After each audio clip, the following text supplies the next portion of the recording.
Hello, political science का first chapter on equality हम continue कर रहे हैं. Issues of equality in other democracies, ये वाला टॉपिक से स्टार्ट कर रहे हैं. You are probably wondering whether India is the only democratic country in which there is inequality and where the struggle for equality continues to exist. The truth is that in many democratic countries around the world, the issue of equality continues to be the key issue around which communities struggle. So, for example, in the United States of America, the African Americans whose ancestors were slaves who were brought over from Africa continue to describe their lives today as largely unequal. अगर तुमने देखा हो कहीं पे भी news में, तो African जो वहाँ पे अफ्रीकन अमेरिकन हैं उनको बहुत मतलब जो है इनइक्वालिटी का फेस करना पड़ता है जो अफ्रीकन अमेरिकन हैं. में बहुत रीज़न हो सकते हैं, क्योंकि पहला रीज़न तो जब तुमने अभी पढ़ा कि वो अफ्रीका से स्लेव्स के तौर पे आए थे, तो पहले तो वो बोलते हैं कि जैसे हमारे यहाँ पे हम कहते हैं कि ये जो लोअर कास्ट थी तो उनके लिए भी एक तरह से वो स्लेव थे, हमारे गुलाम थे, तो उनके लिए एक तरह से वो लोअर कास्ट हुई. दूसरा, कलर का फ़र्क. अफ्रीकन अमेरिकन है, डार्क कलर स्किन है, वहाँ पे अमेरिकन जो हैं गोरे गोरे हैं. कलर का फ़र्क पड़ता है, कलर से डिस्क्रिमिनेशन होती है, हर चीज़ से डिस्क्रिमिनेशन होती है.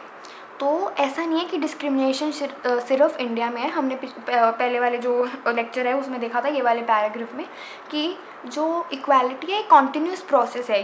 ऐसा नहीं है कि हाँ एक दिन हम बोलें कि चलो आज से हमने मानना शुरू कर दिया, सब इक्वल हैं, लॉ बन गए. ऐसा नहीं है, धीरे धीरे आएगा, ऊपर से कॉन्टीन्यूस है, ऐसे ख़त्म नहीं होने वाला. ये हर चीज़ में कभी ना कभी इनइक्वालिटी होगी, हमको उसको ओवरकम करना है. तो ये कॉन्टीन्यूस प्रोसेस है. सिर्फ इंडिया में ऐसा नहीं होता, हर जगह ऐसा होता है.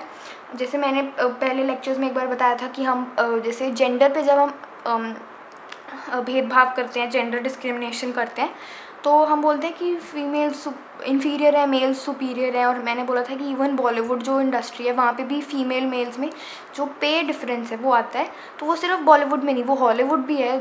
तो वहाँ पे भी जो फीमेल्स हैं और जो मेल है उनकी जो पे डिफरेंस है, यानी कि लड़कों को ज़्यादा पैसे देते हैं, भले ही वो भी मेन रोल कर रहा है, लड़की भी मेन रोल कर रही है, पर जो पे डिफरेंस है वो बहुत फ़र्क है. अगर तुम कभी नेट पर भी सर्च करो ना कि कोई एक्टर देख लो जो टॉप पे, उसका कितना पे है, कोई एक्ट्रेस देख लो जो टॉप है, उसका कितना पे है, तो तुमको पता लगेगा कि दोनों में डिफरेंस कितना है, एक एक्टर और एक फीमेल एक्ट्रेस में, उनकी पे में, उनको जो पैसे मिलते हैं उसमें फ़र्क है.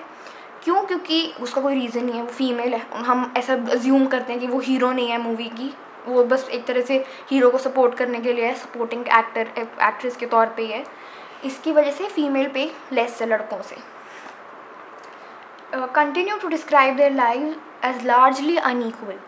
ठीक है, दिस डिस्पाइट, जैसे कि एक वीडियो आई थी बहुत पहले, मैंने इंटरनेट पे वीडियो आई थी जहाँ पर वहाँ पे ना मैस्कॉट्स होते हैं, यानी कि जो कपड़े पहन के वो बैठे नहीं रहते, मानो मिकी माउस का फुल ड्रेस पहन कर लोगों को अट्रैक्ट करने के लिए. तो वहाँ पे जो अमेरिकन लोग थे वो उनको हक कर रहा था, लेकिन जो अफ्रीकन अमेरिकन के बच्चे थे उनको वो हक करने से मना कर रहा था कि मैंने इनको नहीं हक करना. तो क्या एक तरह से उनकी डिग्निटी को प्रॉब्लम है, उनको अपने प्रॉब्लम लगती है कि भाई हमें ऐसा क्या है. वो बच्चों के लिए तो बहुत इंपॉर्टेंट है कि ये जो कार्टून फिगर्स ही है ये मेरे को मना कर रही है, उनको थोड़ी पता है वो सब कुछ क्या है. तो ये एक अनइक्वल है, लार्जली अनइक्वल. यहाँ पे लार्जली लिखा है, इसका मतलब इतना नहीं कि थोड़ी बहुत इनइक्वालिटी की, हाँ पैसे में फ़र्क है, कुछ भी, बहुत ज़्यादा अनइक्वल है. This despite the fact that there was a movement in the late 1950s to push for equal rights for African Americans. Prior to this, African Americans were treated extremely unequal in the United States and denied equality through law. मतलब हमारे यहाँ पे तो कम से कम law बना हुआ है कि यहाँ सब कुछ इक्वल है, वहाँ पे तो लॉ में ही था कि अनइक्वल ट्रीट करेंगे हम इनको, उनका लॉ ये बना हुआ था. ठीक है, तो सिर्फ इंडिया में प्रॉब्लम नहीं, हर जगह प्रॉब्लम है. For example, when travelling by bus they either had to sit at the back of the bus और get up from their seats whenever a white person wish to sit. तो ये inequality का वो है. Rosa Parks was an African American woman tired from a long day at work. She refused to give up her seat on a bus to a white man on 1st December 1955. Her refusal that day started a huge agitation against the unequal ways in which African Americans were treated and which came to be known as the civil rights movement. ठीक है, civil right movement अगर तुमको आया तो क्या है, जब African American ने मूवमेंट जो शुरू की थी अपनी इक्वालिटी मांगने के लिए, civil right movement. The Civil Rights Act of 1964 prohibited discrimination on the basis of race, religion और national origin. तो national origin जौन से nation से आ रहे हो उस पर भी discrimination उसको बोलते हैं. national origin पे discrimination, तुम्हारी कौन से nation से आ रहे हो, वहाँ कहाँ का origin है. इट ऑल्सो स्टेटेड, जैसे नेशनल ओरिजिन का जहाँ पे डिस्क्रिमिनेशन है, बहुत बड़ा एग्जाम्पल है हिटलर का केस. हिटलर ने बोला क्रिश्चियंस को रखो और जूस को कंसंट्रेशन कैंप से भेज दो. ये क्या है, ये नेशनल वो तो नहीं है, लेकिन ये रेस पे डिस्क्रिमिनेशन है. तो ये बहुत बड़ी डिस्क्रिमिनेशन है कि कैसे हम रिलीजन पे बोल दें कि जाओ एक रिलीजन को हमको फॉलो करना है, दूसरा रिलीजन ख़राब रिलीजन है, उनको मार ही दो सीधा. तो हिटलर का एक एग्जाम्पल है इनइक्वालिटी का रिलीजन पे. It also stated that all schools would be open to African American children and they would no longer have to attend separate schools specially set up for them. However, despite this, a majority of African Americans continue to be among the poorest in the country. Most African American children can only afford to attend government schools that have fewer facility and poorly qualified teachers as compared to white students who either go to private school or live in areas where the government schools are highly rated as private schools. Are as highly rated as private schools. तो अभी भी भले ही movement आया, law बन गए सब कुछ, फिर भी इक्वालिटी में फ़र्क है. एकदम से इक्वालिटी नहीं चेंज होती. ऊपर वाले पेज पे आ जाओ एक बारी. यहाँ पे बी आर अम्बेडकर, ये बी आर अम्बेडकर है. It is disgraceful to live at the cost of one self respect. कि सेल्फ रिस्पेक्ट जो है बहुत इंपॉर्टेंट है. उसने बताया कितनी इंपॉर्टेंट है. अगर किसी की सेल्फ रिस्पेक्ट नहीं है तो उस वो वाली लाइफ जीने का कोई मतलब नहीं है. Self respect is the most vital factor in life. Without it man is a cipher. To live worthily with self respect one has to overcome difficulties. It is out of hard and ceaseless struggle along that one derives strength, confidence and recognition. तो struggle करो, hard work करो, फिर ही तुमको self respect के लिए जो तुमको strength, confidence और जो recognition चाहिए तभी मिलेगा जब तुम अपनी self respect के लिए struggle करते हो. ऐसे एकदम से नहीं कि give up करके बैठ जाओ कि मेरे को कोई respect नहीं है, मेरे को equally treat नहीं करते, मेरी self respect को hurt हुआ है, ऐसे उसको इतना lightly नहीं लेना है. Man is mortal. एवरीवन मॉर्टल मतलब मर जाता है. इमॉर्टल यानी जो नहीं मरता. Everyone has to die someday or the other, but one must resolve to lay down one's life in enriching the noble idea of self-respect and bettering one's human life. Nothing is more disgraceful for a brave man than to live devoid of self-respect. Devoid खाली, बिना self respect के. ठीक है.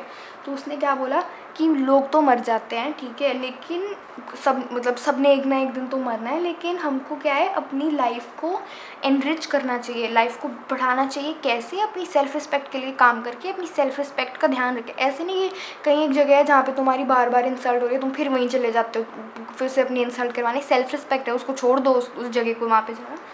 तो अपनी जो noble ideal of self respect है and in bettering one's life, अपनी लाइफ को बेटर करो और बेटर बनाओ. ठीक है. नथिंग इज़ मोर डिसग्रेसफुल यानी ख़राब, गंदा, मतलब शर्मनाक. Nothing is more disgraceful for a brave man than to live life devoid of self respect. इससे ज़्यादा और कुछ शर्मनाक नहीं है एक ब्रेव इंसान के लिए कि अब वो उसकी लाइफ में उसको कोई सेल्फ रिस्पेक्ट नहीं मिली है, उसकी अपने लिए सेल्फ रिस्पेक्ट नहीं थी. ठीक है. तो ये बी आर अम्बेडकर ने बोला है. ये लर्न तो नहीं करने को आएगा, सिर्फ समझने के लिए कि उसने कितना एम्फोसाइज़ किया है सेल्फ रिस्पेक्ट पे, कि जो सेल्फ रिस्पेक्ट है वो कितनी ज़्यादा है. हम अपने आप को हमेशा समझा नहीं सकते कि जो हमारे साथ हो रहा है ऐसा होना ही चाहिए था. तुम्हारी सेल्फ रिस्पेक्ट होनी चाहिए कोई. ऐसे कैसे तुम कुछ भी एक्सेप्ट कर लोगे जो भी गलत हो रहा है. ठीक है.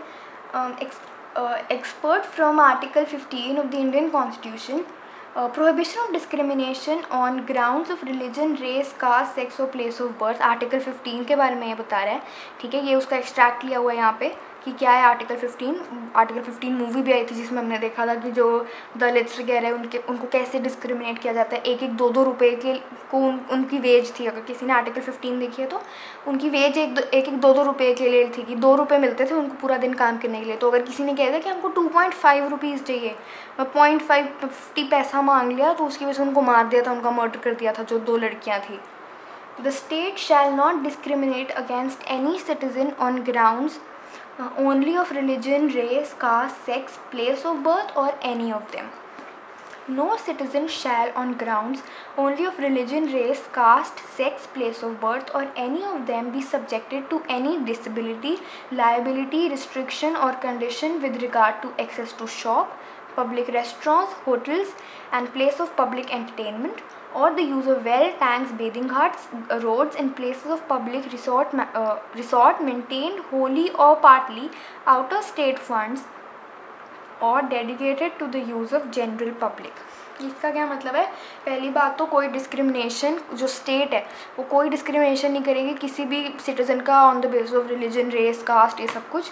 और दूसरा क्या है कि कोई भी सिटीज़न किसी भी सिटीज़न को on the basis of religion, caste, ये सब कुछ कोई भी मनाही नहीं है कि तुम कहीं जा नहीं सकते, कोई उसको डिसेबिलिटी नहीं है, कोई लाइबिलिटी नहीं है, ठीक है, या कोई रिस्ट्रिक्शन नहीं है।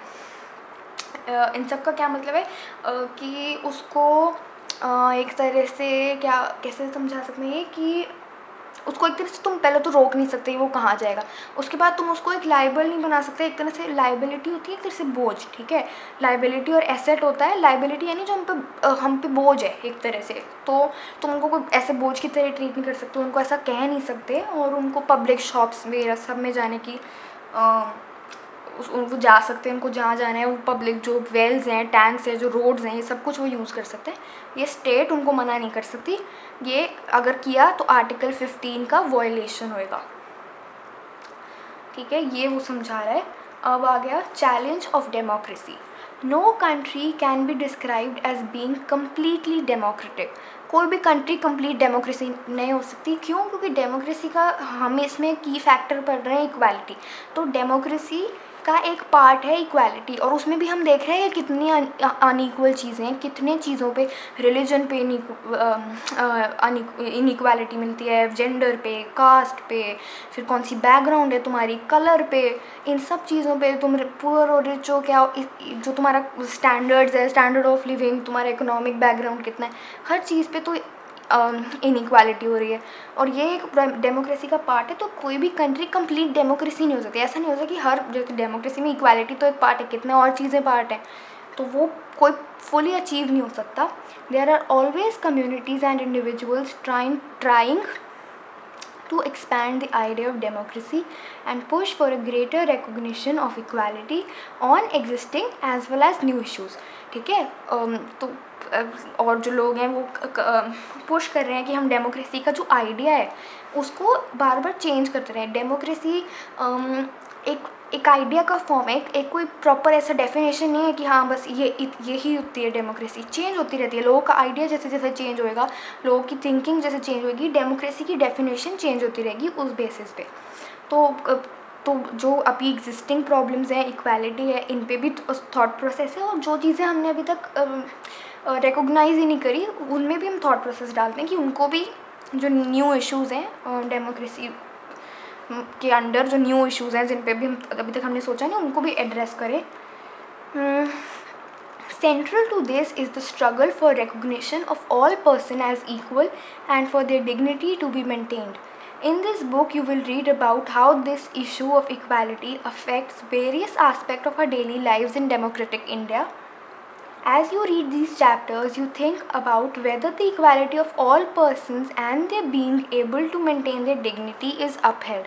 तुम पढ़ोगे आगे चैप्टर्स में, ठीक है। इसका क्या मतलब है कि सबको प्रॉपर इक्वालिटी मिलती है और जो उनकी डिग्निटी अपहेल्ड है, अपहेल्ड यानी कि उनकी डिग्निटी बरकरार है, मेंटेन्ड है, वो हमको पता लगता है कि हर इंसान को कहीं ना कहीं पे इनइक्वालिटी किसी ना किसी तरह में फेस करनी पड़ती है, ठीक है। तो यहाँ पे ये चैप्टर ख़त्म, और ये ग्लॉसरी है, यहाँ से सारी जो भी तुमको डेफिनेशंस है याद कर लेना, और नेक्स्ट चैप्टर स्टार्ट करेंगे अब।